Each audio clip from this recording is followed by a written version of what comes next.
लड़की हुई है एक प्रेरक कहानी। 2 दिन हुए थे माँ को घर आए हुए और सुबह सुबह ही माँ अपना सामान पैक करके वापस जाने की तैयारी कर रही थी।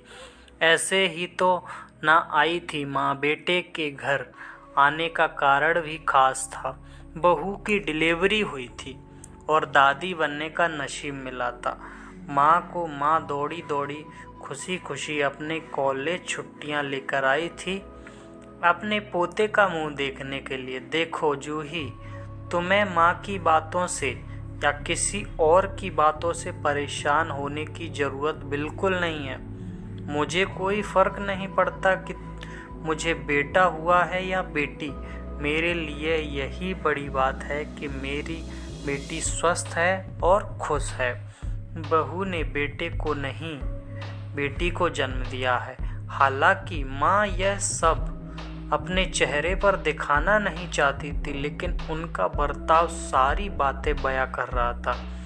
माँ को वापस जाने की तैयारी करता देख बेटा माँ के पास आया और माँ से बोला, माँ 2 दिन तो तुम्हें आने को और तुम जाने की तैयारी कर रही हो हुए हैं अब। अरे बेटा, तुम तो जानते ही हो कॉलेज फिर से शुरू हो गए हैं। तुम्हारे पापा और मेरे लेक्चर फिर से शुरू करने पड़ेंगे। ज़्यादा छुट्टियां भी तो नहीं ली थी मैंने।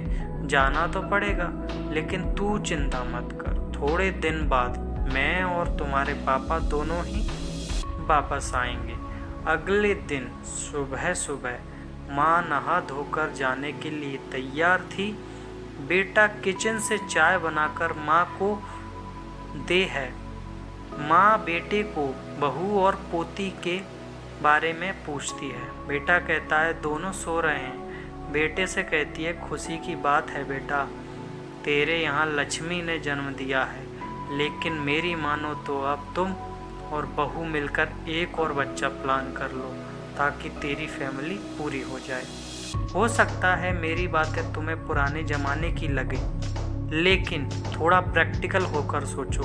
बेटा अच्छे से जानता था कि माँ जो कह रही थी और जो कहना चाहती थी वह बातें दोनों ही बहुत अलग थे। बेटे ने अपने जेब से अपना मोबाइल फ़ोन निकाला और उसमें कई मैसेज माँ को दिखाए और बोला, देखो माँ, तुम्हारी बात तुमसे पहले यह दर्जनों लोग मुझे मैसेज में कह चुके हैं। हर कोई डायरेक्टली या इनडायरेक्टली मुझे यह कहने की कोशिश कर रहा है कि बेटा होता तो अच्छा होता, या फिर आगे बेटे के लिए ट्राई करो। चाहे मुझे जो भी समझाने की कोशिश करो, लेकिन मैं यही कहूँगा, तुम और पापा दोनों ही अभी भी पुराने सोच को पकड़े हुए हो। और ऐसा मुझे इसलिए कहना पड़ रहा है क्योंकि अगर मेरा बेटा हुआ होता तो आप इतनी जल्दी जानने की तैयारी नहीं कर रही होती और उसे अपने हाथों में लेकर यहाँ से वहाँ खिला रही होती और पापा भी यहाँ पर होते। 21वीं सदी में जी रहे हैं हम, फिर भी ऐसी मान्यताएं, और आप दोनों से मुझे यह उम्मीद नहीं। आप हजारों बच्चों को लेक्चर देते हो, खुद इस तरह के विचार रखते हो।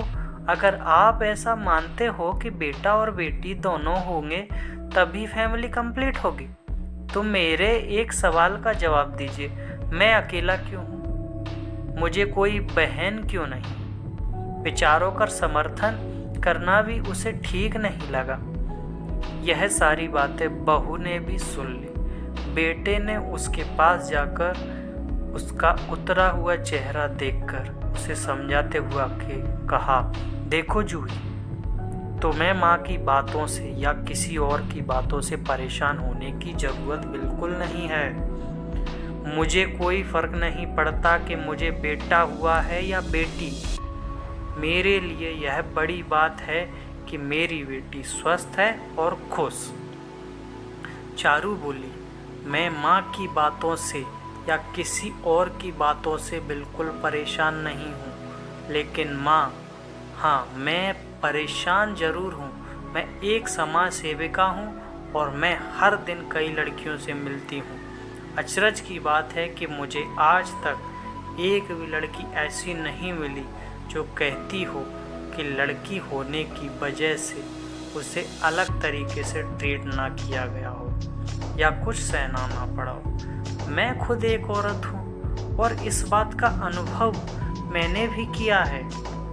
और अब जब हमारे घर में भी एक लड़की ने जन्म लिया है तो मैं परेशान हूँ। पति और अपनी पत्नी को समझाते हुए कहता है। कल्पना चावला, रानी Lakshmibai, PV Sindhu, Pratibha Patil, mother Teresa, Kiran Bedi, list इतनी लंबी है कि कभी ख़त्म ही ना हो। क्या इन सब ने यह सब फेस नहीं किया होगा? ज़रूर किया होगा, लेकिन उन्होंने दुनिया को जो साबित करके दिखाया है और जिस मुकाम पर वे पहुंची हैं वही हर लड़की को हौसला देने के लिए काफ़ी है। और इन सब में जो सबसे पहला नाम आएगा जो हमारी बेटी का हौसला देगा वह होगा जूही शर्मा का, यानी कि तुम्हारा। हमारी बेटी की हिम्मत और ताकत बनोगी तुम। दोस्तों, सिर्फ महिला दिवस मनाने से या देवियों की पूजा करने से लड़का लड़कियों में समानता नहीं आएगी। यह समानता तब आएगी जब हम अपने विचार को जड़ों से बदल पाएंगे।